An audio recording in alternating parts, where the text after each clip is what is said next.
Vamos lá então? Vamos orar, queridos, para a gente começar aqui nossa aula. Oremos. Senhor nosso Deus, obrigado, Pai, por esse dia, por esse tempo que nós temos para nos voltarmos às Tuas palavras registradas na Bíblia, para que nós cresçamos em conhecimento do Senhor, ó Pai. Que o Senhor fale conosco, nos ensine, nos ilumine na interpretação da Sua palavra. Essa é a nossa oração em nome de Jesus Cristo. Amém. Muito bem, gente. Hoje nós vamos falar sobre o profeta Miqueias. Então, abre a sua Bíblia aí no livro do profeta Miqueias, que é o livro do momento aqui para nós tratarmos desse nosso tema dos profetas, tá? Estamos passando por todos os profetas menores agora, né? E chegamos no momento do profeta Miqueias. Quem foi esse tal de Miqueias? Miqueias era um profeta do sul, do reino do sul, né? Do reino de Judá. E a gente tem aqui, além do seu livro, né, que menciona no primeiro versículo ali, da onde ele é, né, Miqueias de Moresete,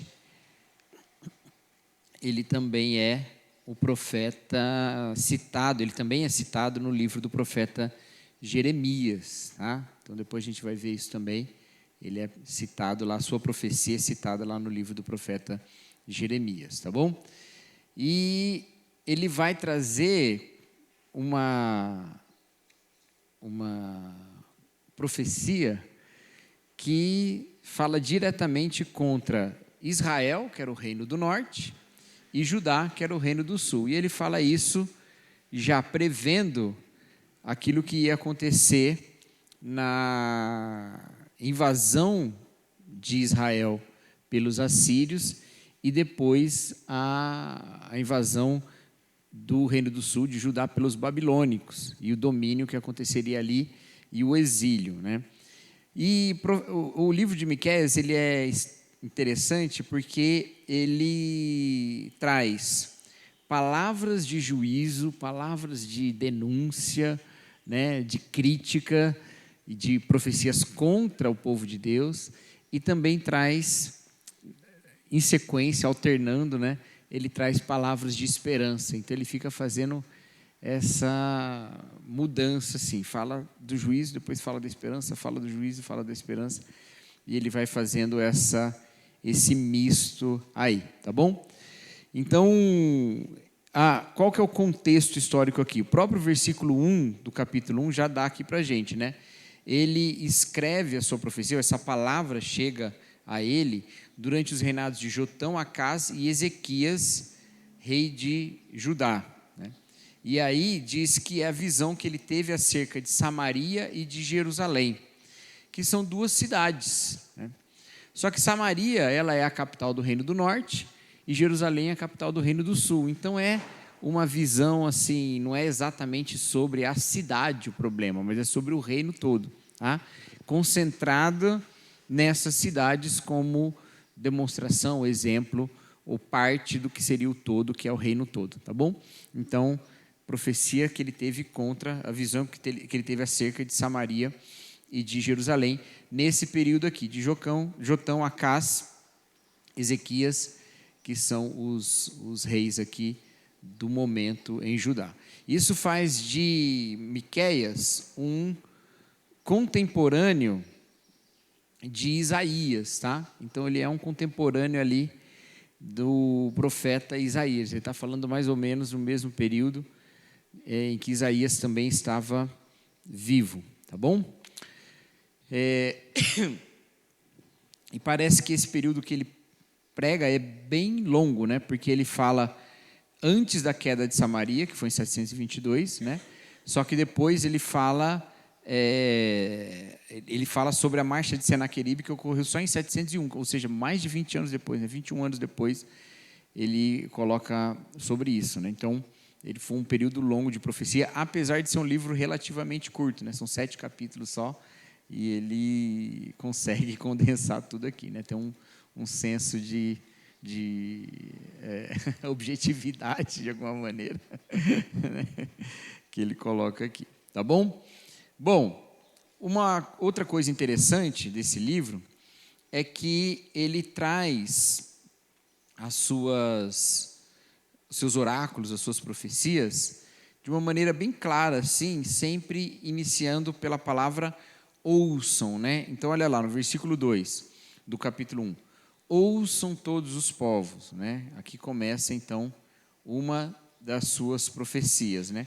Aí lá no capítulo 3, versículo 1.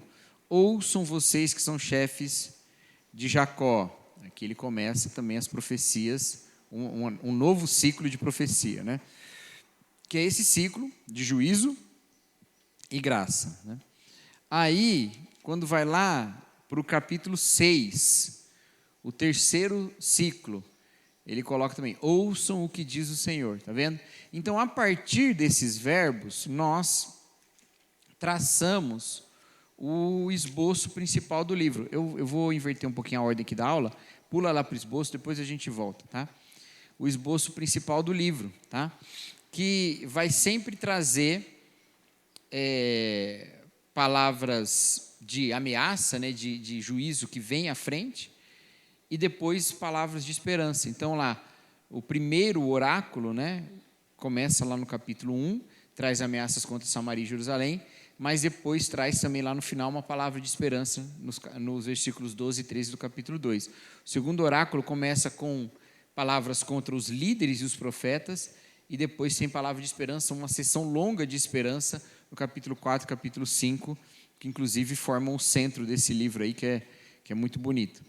E o terceiro oráculo, que fala de juízo ali contra Israel, no início, né, no capítulo 6, versículos de 1 a 16, e traz lá no final palavra de esperança também, a partir do versículo 8 do capítulo 7. Então ele fica alternando e o próprio livro dá essa estrutura para a gente a partir desses verbos ouçam. Tá? Fica mais tranquilo da gente observar aqui as formas como Miqueias organiza o seu livro, tá bom? É sempre bom a gente, quando vai fazer o esboço de um livro, vai fazer a estrutura de um livro, entender isso. Amor, dá a aula lá para frente. Tem lá? Achei que estava aqui com você. Quando a gente vai fazer, a gente observar esses movimentos do texto, tá? O texto ele faz esses movimentos e a gente observando isso, a gente consegue enxergar melhor a estrutura e como que as coisas vão acontecendo, tá bom? Bom, em 4 pontos aí que eu queria destacar sobre a mensagem do livro de Miqueias, para a gente considerar na nossa leitura aí, tá? Então, a primeira é essa que eu já falei, ele alterna juízo e esperança, o que é algo típico dos textos proféticos, não só dos profetas menores, mas também dos profetas maiores, porque uma característica que é muito exaltada de Deus é que a sua aliança depende da fidelidade de Deus mesmo, ou seja, Deus faz uma aliança com o povo e o povo deve cumprir essa aliança, certo? Se o povo não cumpre essa aliança, acontece juízo, acontece um monte de problemas que o povo vai enfrentar.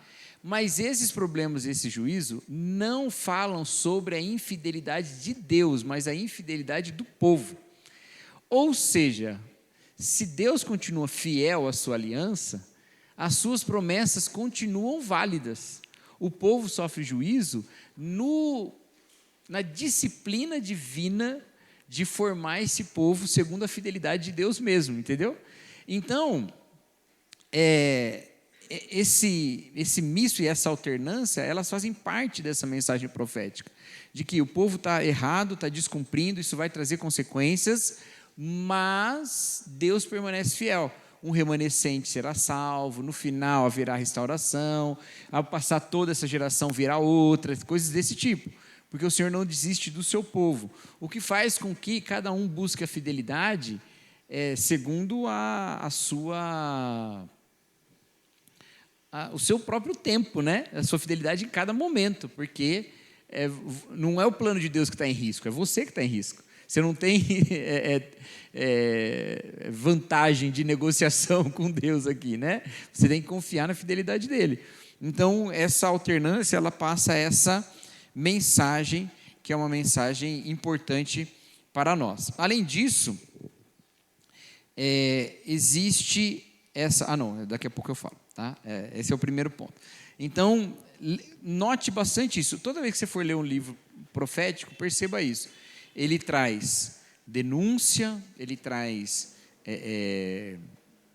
palavras de ameaça mesmo de Deus, mas ele também traz esperança, sempre traz esperança, porque a infidelidade do povo não determina nada sobre a fidelidade de Deus. Deus permanece fiel mesmo quando o povo é infiel. Certo? Outro ponto aqui é o contexto histórico e político desse período aqui, tá? Então, Miqueias foi um profeta ali do século VIII, como a gente já viu, né?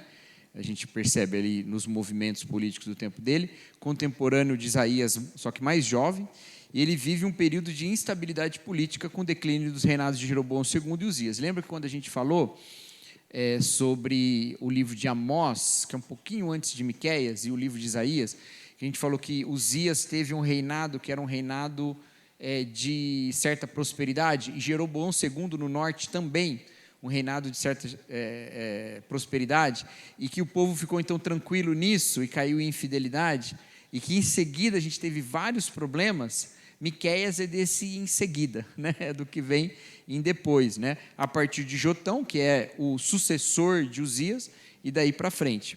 Então, esse contexto, Miqueias já está, de alguma maneira, colhendo os primeiros frutos do juízo que Amós já tinha denunciado que viriam. Tá? Amós já tinha dito, vai acontecer isso, e começa a acontecer, e Miqueias começa a apontar o que está acontecendo ali no meio, por causa da injustiça e da infidelidade do povo, tá bom?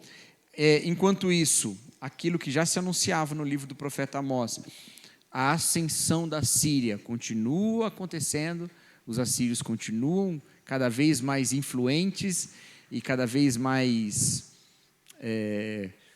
expansionistas, né? Então a ameaça continua, ao ponto de fato, eles invadirem o Reino do Norte, né?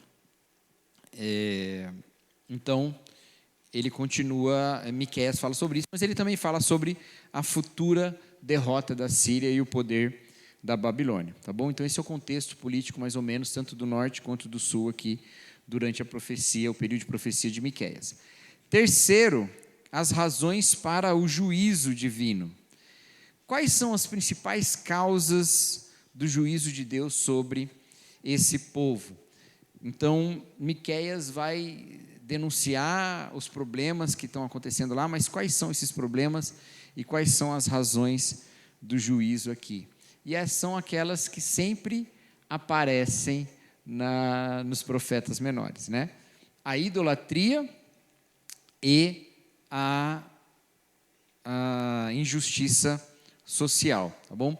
Essa é o ponto assim, principal dos profetas, especialmente dos profetas menores, eles vão criticar. E essas coisas, como nós já vimos, elas não estão separadas.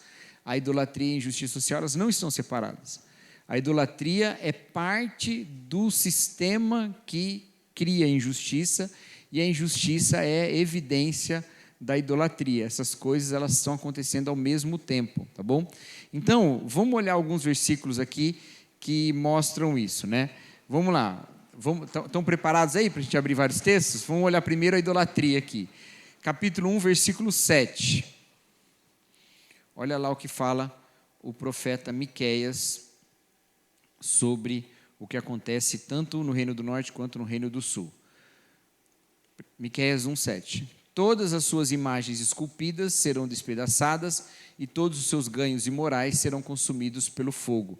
Destruirei todas as suas imagens, visto que o que ela juntou foi com ganho de prostituição, como salário de prostituição tornará a ser usado. Está vendo? Essas duas coisas aqui estão juntas, né? A idolatria que junta ganhos, esse ganho que é imoral E esse ganho que é imoral é por causa da idolatria. Então, ídolos usados para oprimir o povo a partir de um desvio religioso. E aqui está sendo dito que Deus destruiria tudo isso. Capítulo 5, versículos 12, do versículo 12 até o versículo 14. Capítulo 5. Diz assim o profeta Miqueias: acabarei com as suas obras de feitiçaria, e vocês não mais farão adivinhações. Destruirei do meio de vocês as suas imagens esculpidas e as suas colunas sagradas. Nunca mais vocês se curvarão diante da obra das suas mãos. Desarraigarei do meio de vocês os seus postes de Acerá, e eliminarei as suas cidades. Com ira e indignação me vingarei das nações que não me obedeceram. Então aqui, de novo, falando sobre a idolatria, postes de Acerá e tudo mais, né? E aqui num texto que vai falar da restauração de Israel, né? Esse capítulo 5 todo ele fala da restauração de Israel, e que é uma coisa importante, porque existe um entendimento na palavra de Deus, a partir do livro de Deuteronômio, existe um entendimento de que a punição da idolatria é mais idolatria. Então, quando Moisés escreve lá Deuteronômio, ele fala para o povo assim: se vocês se prostrarem aos ídolos, vocês serão levados cativos para as terras estrangeiras, onde vocês cultuarão esses ídolos, ou onde vocês servirão esses ídolos. Então, a punição para a idolatria é mais idolatria. Mas por quê? Em que condição essa idolatria continua?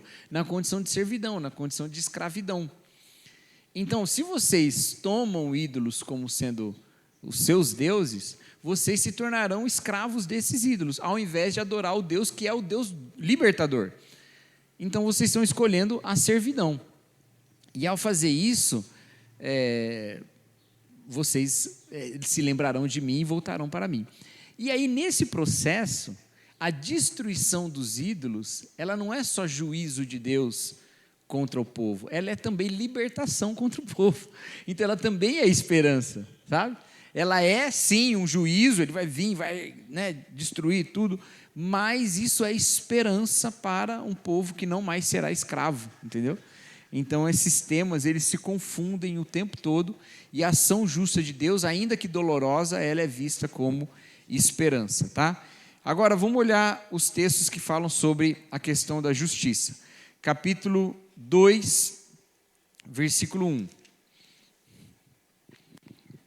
Olha lá. Aí depois a gente vai para o versículo 8 até o versículo 11. Olha o que fala.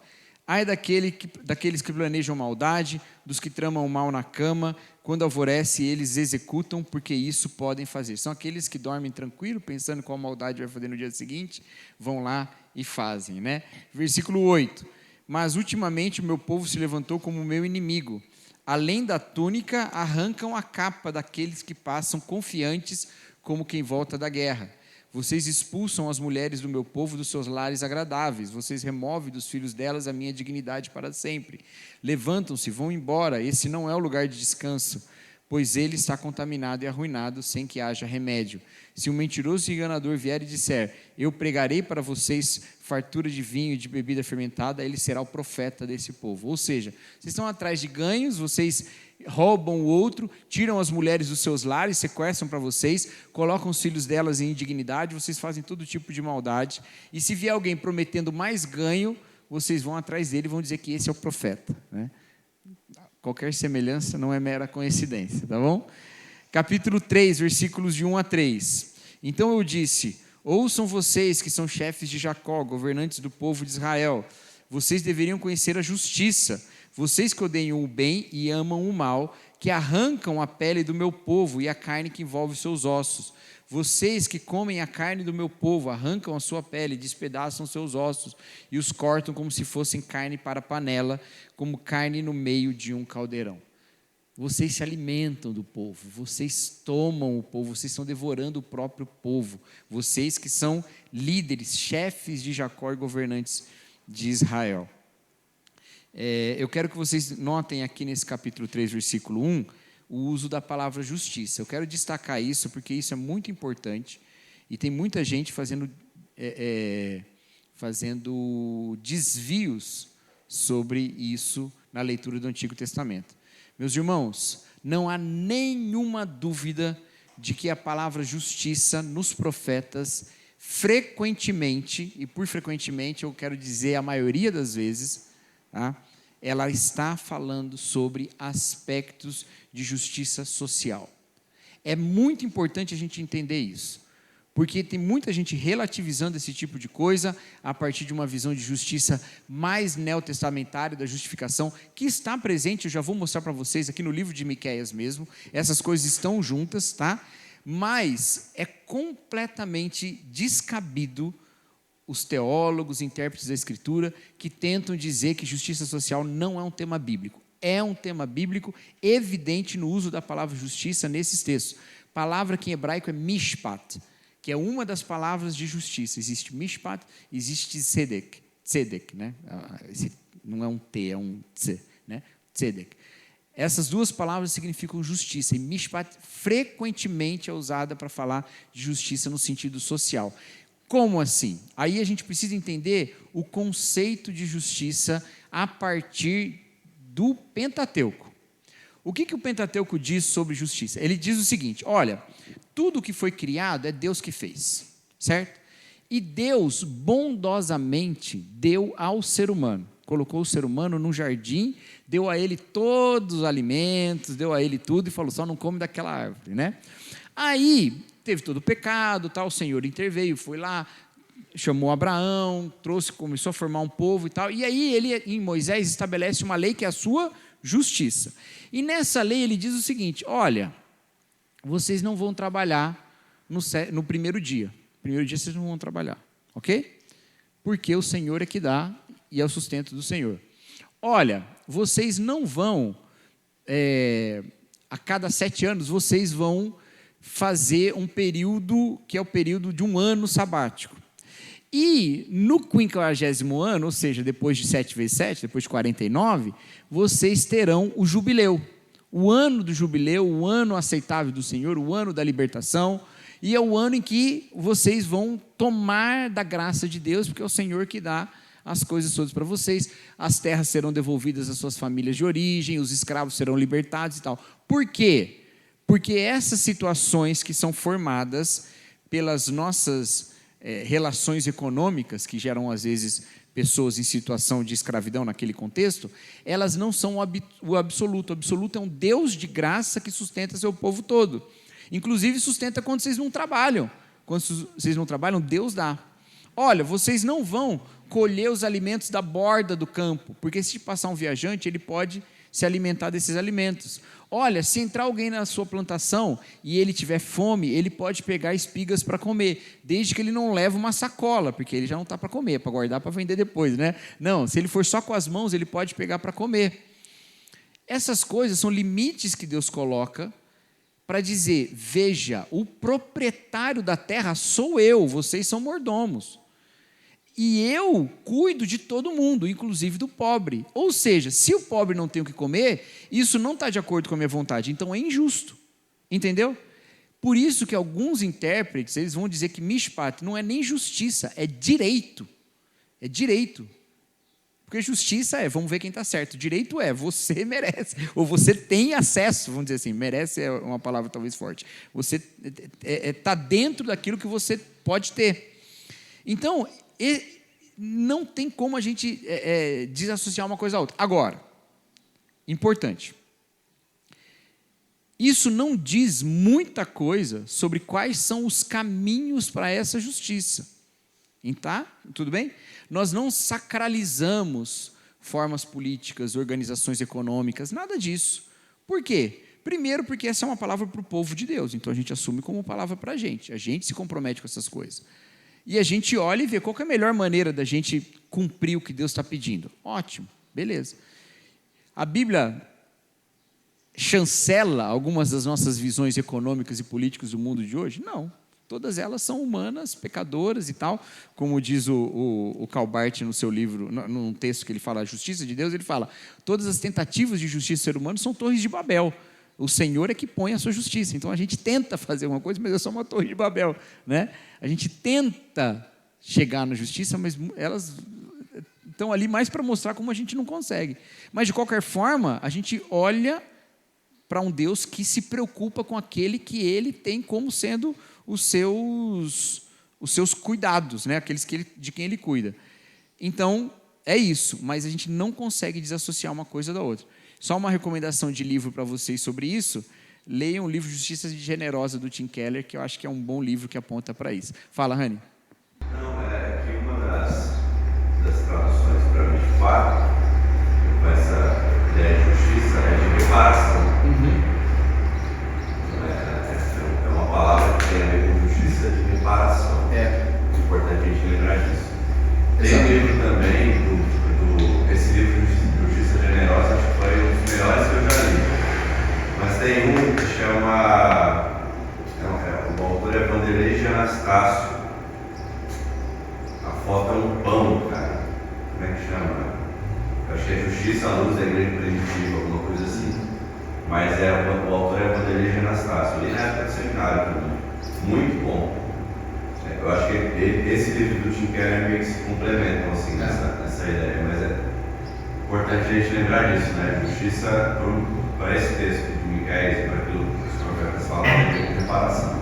O Tim Keller, ele parte lá do Pentateuco, onde está escrito lá em Deuteronômio que se vocês seguirem a Deus, não haverão pobre entre vós, né? Não haverá pobre entre vós. E aí ele fala assim, olha, porque ele faz um contraponto com aquilo que Jesus disse: os pobres sempre estarão entre vós, né? Jesus fala isso. E aí depois aí ele fala, ó, tá vendo? Isso aqui é resultado da injustiça e do pecado. Porque está dito, se vocês fossem justos, não haveria. E Jesus fala, sempre haverá porque é pecado, né? E aí ele faz um desdobramento que eu acho interessantíssimo, que ele fala que o justificado anda em justiça. E aí eu vou trazer essa ideia daqui a pouco de novo, tá? Mas é só para fazer esse destaque aqui. O nome do livro é Responsabilidade Social, Serviço e Cidadania à Luz da Igreja Primitiva. Isso aí. Fica aí a recomendação. Esse aí eu não li, só li o outro. Vamos lá, seguindo aqui. Opa, não, está aqui na minha anotação do celular, não da folha aí. Capítulo 3 ainda, versículos de 8 a 11. Diz assim: mas quanto a mim, estou cheio de poder do Espírito do Senhor, assim como de justiça e de força, para declarar a Jacó sua transgressão e a Israel seu pecado. Ouçam isto, vocês que são chefes da descendência de Jacó, governantes do povo de Israel, que detestam a justiça e pervertem tudo o que é justo, que constrói Sião com derramamento de sangue, Jerusalém com impiedade. Os seus líderes subjugam sob suborno, os seus sacerdotes ensinam visando a lucro, e os seus profetas adivinham em troca de prata. Então, uma palavra dura aqui sobre a liderança. Eu vou destacar um pouquinho mais. Não, continua o texto aqui, eu parei no meio do versículo, né? Ainda se apoia no Senhor, dizendo: o Senhor está no meio de nós, nenhuma desgraça nos sobrevirá. Capítulo 6, versículos de 10 a 12, diz assim: devo ainda me esquecer dos tesouros da sua impiedade, ó casa ímpia, e da medida falsificada, que é maldita? Medida falsificada eram as corrupções na hora de medir, na hora de vender, tá? Usavam uma medida falsa, né? Devo considerar puro alguém com balanças desonestas e com bolsas de pesos falsos? Os ricos que vivem entre vocês estão repletos de violência, o seu povo é mentiroso e a língua deles fala enganosamente. Ainda capítulo 7, versículos 2 e 3, esse é o último versículo que eu vou destacar nesse ponto aqui. Os piedosos desaparecem do país, não há um justo sequer, todos estão à espreita para derramar sangue, cada um caça o seu irmão com redes. Com as mãos prontas para fazer o mal, o governante exige presentes, o juiz aceita subornos, os poderosos impõem o que querem, todos tramam em conjunto. Então, uma sociedade altamente corrupta, né, em termos dos próprios caminhos jurídicos e também na forma como lidam um com o outro, em injustiça social também. Ou seja, os caminhos de justiça jurídica, legal, estão todos pervertidos pela corrupção, e as formas como a liderança lida com o povo também são formas abusivas. Soma-se a isso toda uma crítica à religiosidade que alimenta esse tipo de coisa e que faz de profetas que prometem grande prosperidade os seus líderes desejados. Ou seja, é uma tempestade perfeita, né? E contra isso vem a promessa do juízo do Senhor e também a esperança, né? Agora, o que é que vai acontecer com esse... Desculpa. O que vai acontecer com o povo a partir disso, né? Então, tem o exílio que vai acontecer com o povo, né? Fica essa promessa de exílio para o povo será levado, né? Fala ali no versículo 16, no finalzinho do versículo 16, eles serão tirados de vocês e levados para o exílio, né? Então, vocês serão exilados por causa da infidelidade, mas depois há uma promessa de restauração, né? A promessa de restauração com o povo, que a gente vai falar daqui a pouco. Bom, e por último, gente, o quarto ponto que eu quero destacar aqui é o papel de Israel ainda como nação sacerdotal, mesmo nesse contexto todo, tá? Então, lembra lá que a promessa que Deus dá para Abraão é uma promessa de que ele seria bênção para todas as nações, certo? E aí, mesmo que esse povo esteja infiel nesse momento, esteja agindo com infidelidade, há uma promessa de Deus de que ele será restaurado para a manifestação da misericórdia de Deus para todas as pessoas, tá? No capítulo 4, que é o capítulo que inicia uma fala de promessas, né? Olha o que ele diz aqui, a partir do versículo 1. Nos dias que virão, o monte do templo do Senhor será estabelecido como principal, será elevado acima das colinas e as nações correrão para ele. Olha que coisa bonita, né? O monte do Senhor, o monte Sião, que é o monte do templo, ele será elevado e as nações correrão para ele. As nações, todos os povos, tá? Num contexto de tensões internacionais, como eles estavam vivendo ali, com a ascensão da Síria, a promessa da invasão da Babilônia, as rivalidades entre os reinos, falar que todas as nações voltarão ao Senhor é uma promessa que parece quase impossível, né? Continuando, muitas nações virão dizendo, venham, subamos o monte do Senhor, ao templo do Deus de Jacó, ele nos ensinará os seus caminhos, para que andemos nas suas veredas, pois a lei virá de Sião e a palavra do Senhor de Jerusalém. Ele julgará entre muitos povos e resolverá contendas entre nações poderosas e distantes. Das suas espadas farão enxadas e das suas lanças foices. Nenhuma nação erguerá espada contra outra, nem aprenderão mais a guerra. Todo homem poderá sentar-se debaixo da sua videira e debaixo da sua figueira, e ninguém o espantará, pois assim falou o Senhor dos Exércitos. Olha que coisa linda, né? A espada vai ser transformada em arado, né? É isso que está falando aqui, em enxada, né? E as lanças foices, né? Elas vão se transformar, elas não serão mais usadas como instrumentos de guerra, mas como instrumentos de cultivo, né? Foice a gente vincula com morte, né? Mas a foice era para colheita, né? Não era para colher vidas humanas, era para colher plantações, né? A ideia de que eles todos virarão, eles virarão instrumentos de alimentação, né? Isaías faz uma promessa parecida com essa lá no capítulo 2 também, né? Ele fala algo semelhante. Então, essa promessa, mas veja, essa promessa não é só para Israel, é a promessa para todas as nações. É uma promessa para todas as nações. E essa palavra de Miqueias, esse texto de Miqueias, ele foi influente já no tempo ali, pouco depois disso, tá? Pega a sua Bíblia aí, abre lá em Jeremias, capítulo 26.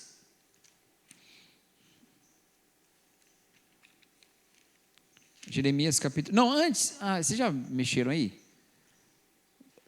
Dá uma olhadinha no versículo...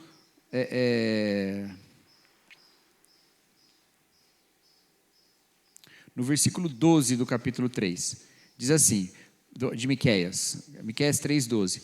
Por isso, por causa de vocês, Sião será arada como um campo, Jerusalém se tornará um amontoado de entulho e o monte do templo um matagal. Agora vamos lá, Jeremias 26.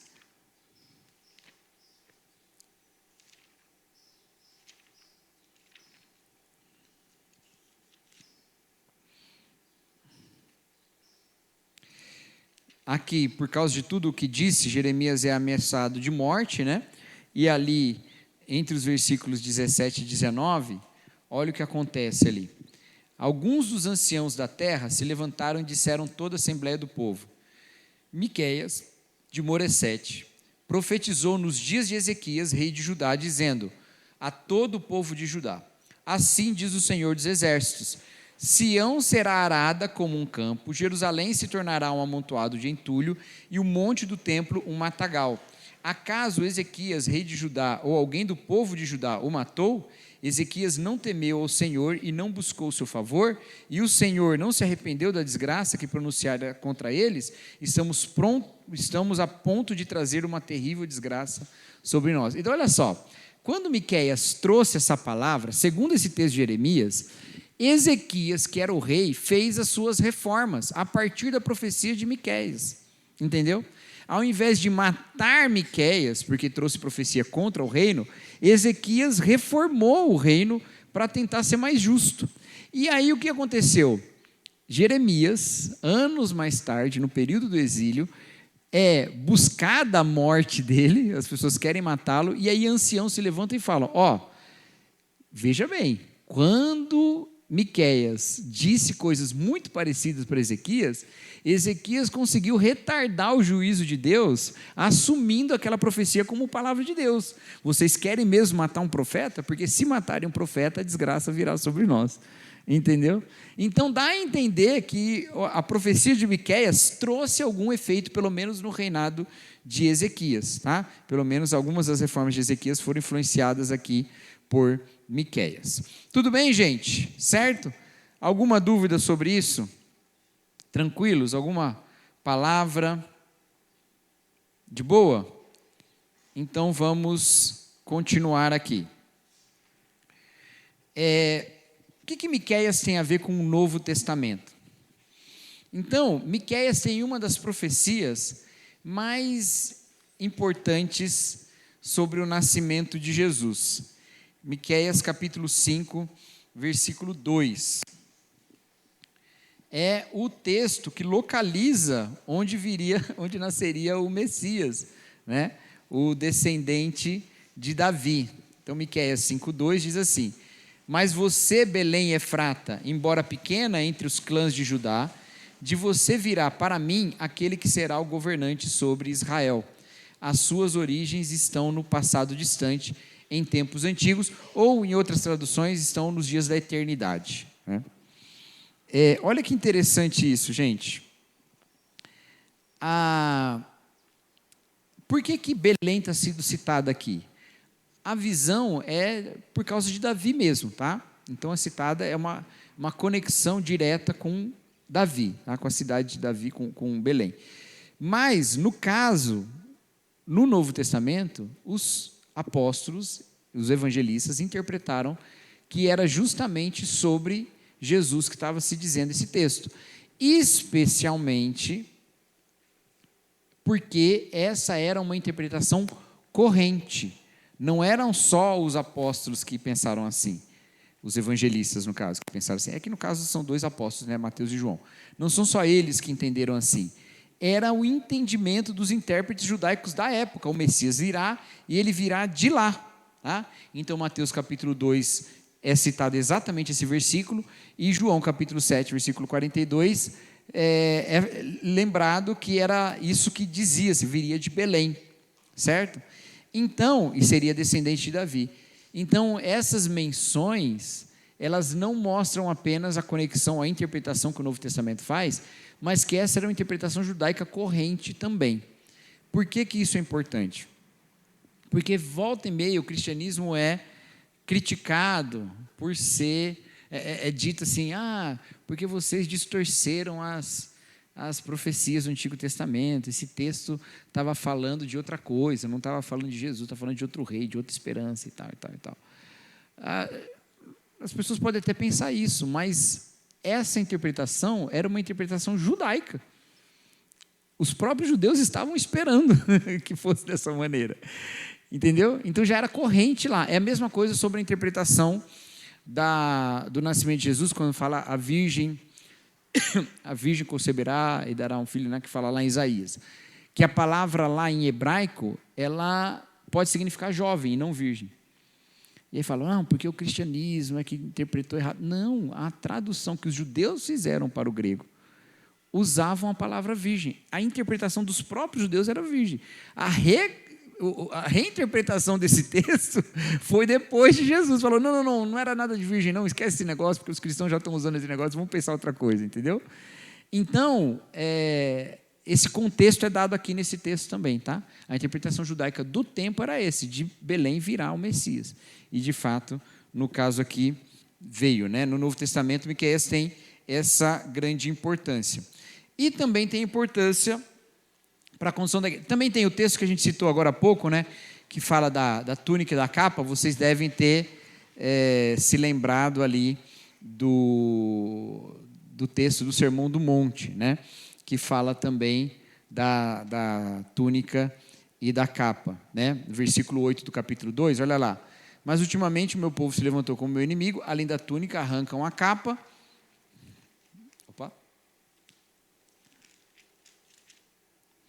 Daqueles que passam confiantes como quem volta da guerra, né? Então, o opressor levando embora. E aí Jesus está dizendo lá no Sermão do Monte, se te pedir a túnica, dá também a capa. No sentido de que a nossa maneira de resistir será pela humildade e não pela reação, né? Então, tem esse eco ali no texto em que Jesus fala no Sermão do Monte. Tá bom? E aí? E para que serve Miqueias para os nossos dias, né? No versículo 8 do capítulo 6, diz assim: Ele mostrou a você, ó homem, o que é bom e o que o Senhor exige de você. Pratique a justiça, ame a lealdade e ande humildemente com o seu Deus. Mas veja só o que está sendo dito um pouquinho antes, a partir do versículo 6. Com que eu poderia comparecer diante do Senhor e curvar-me diante do Deus exaltado? Esse capítulo 6, ele é um capítulo do julgamento de Israel. É como se Israel tivesse sido levado diante do trono para ser julgado. E nesse sentido, Deus nesse encontro, o acusador e o juiz. Ele está dando as acusações, porque a profecia está acusando, e ele está julgando, e ele que vai condenar. Então, o que está acontecendo aqui nesse texto, tá? Só que aqui nesse pedacinho, olha o que ele diz. Com que eu poderia comparecer diante do Senhor e curvar-me diante do Deus exaltado? Deveria oferecer holocausto de bezerro de 1 ano? Ficaria o Senhor satisfeito com milhares de carneiros, com 10.000 ribeiros de azeite? Devo oferecer o meu primogênito por causa da minha transgressão, o fruto do meu corpo por causa do pecado que cometi? Ou seja, o que o Senhor pede de nós como povo para nos poupar desse juízo? No versículo 8 ele fala, ele mostrou a você, ó homem, o que é bom e o que o Senhor exige de você. Pratique a justiça, ame a lealdade e ande humildemente com o seu Deus. Olha só que interessante isso. O que Deus exigia daquele povo? Pratique a justiça, ame a lealdade e ande humildemente. Os sacrifícios servirão de alguma coisa? Não, o próprio Senhor fala, né, que ele quer misericórdia e não holocausto. Adianta o holocausto sem misericórdia? Não adianta. Mas é bastante curioso que dentre os sacrifícios que ele coloca aqui, ele fala sobre ofertar o próprio filho. Porque se Deus nesse texto é o acusador e o juiz, ao entregar o seu próprio filho, ele também é o advogado. Ele também é o defensor. E ao nos defender e nos livrar de acusação, esse versículo 8, ele não é uma exigência de Deus para que não sejamos punidos, mas uma coerência diante do Deus que nos salvou. Então, para o Antigo Testamento, essa é algo que Miqueias está falando, muda a maneira de andar. E, pelo visto, Ezequias ouviu e começou a transformar ali as coisas. Muda a maneira de andar. Mas para nós, que não estamos mais sob essa ameaça de juízo, está sendo dito, olha, o reino do libertador, do perdoador, daquele que justificou vocês, é um reino de justiça. Por isso que eu disse que a ideia da justiça e justificação aparece nesse texto também, né? Então não está tão distante assim, elas estão juntas, tá? Mas isso é exigido de quem é justificado pelo Filho de Deus, que foi oferecido em sacrifício por nós. É isso que o Senhor quer, ou seja, é para isso que Ele nos salvou. Assim como é para isso que Ele tirou esse povo do Egito, é para isso que Ele nos tirou do império das trevas, do reino do pecado. Entendeu? Para andar em boas obras. O Novo Testamento fala isso, nós somos eleitos para as boas obras, nós somos eleitos para a justiça. Então, não adianta achar que a gente é eleito só para o céu. A gente também é eleito para o céu, graças a Deus, né? Mas a gente é eleito para andar em justiça. E isso é sinal dessa eleição. Certo, gente? Amém? Então, graças a Deus que a gente não age agora em justiça com medo da punição. Eu já estou pregando, que eu vou pregar daqui a pouquinho já. Já estou adiantando. Vocês estão tendo um prequel aqui. Daqui a pouquinho eu vou pregar exatamente sobre isso, mas vai ser outro texto, tá? Não vou nem citar ele aqui para não estragar. Mas a justiça de Deus, ela é uma consequência, na nossa vida, na igreja, a justiça de Deus é uma consequência da justificação. Ele ofereceu seu Filho, nos salvou da condenação e por isso nós agimos com justiça. A justiça é uma consequência da justificação. Então a gente pode viver dessa maneira. Como igreja, o livro de Miqueias nos desafia a isso, né? E isso tem tudo a ver com a adoração ao Deus que nos salvou. Porque se Deus nos salvou, o que Ele quer como adoração a Ele? Quer que andemos dessa maneira. Quer que andemos em justiça. Amém? E aí a gente resolve o laço aí de idolatria, injustiça, para uma justificação, justiça e louvor, né? As coisas são relacionadas. Amém? Alguma dúvida, alguma pergunta, algum comentário? Todos calmos, serenos e tranquilos? É isso? Vamos orar então, queridos? Eu acho que hoje, confirmado, hoje tem comida lá atrás de novo, gente. É isso aí, sinais do banquete final. Do banquete das nações. Todos estão convidados. Vamos orar, meus irmãos. Senhor nosso Deus, louvado seja o teu nome. Tu que és tão justo, tão santo, tão maravilhoso, Pai. Que nós possamos, ó Deus, tomando consciência da justificação que temos em Cristo, viver em justiça diante do Senhor, ó Pai. Nos fortaleça, nos sustente, nos anime na busca da causa dos que são injustiçados e nos dê sempre a alegria de partilhar da graça que o Senhor nos deu, anunciando o Evangelho e estendendo as nossas mãos a todos que são necessitados. Essa é a nossa oração em nome de Jesus Cristo. Amém.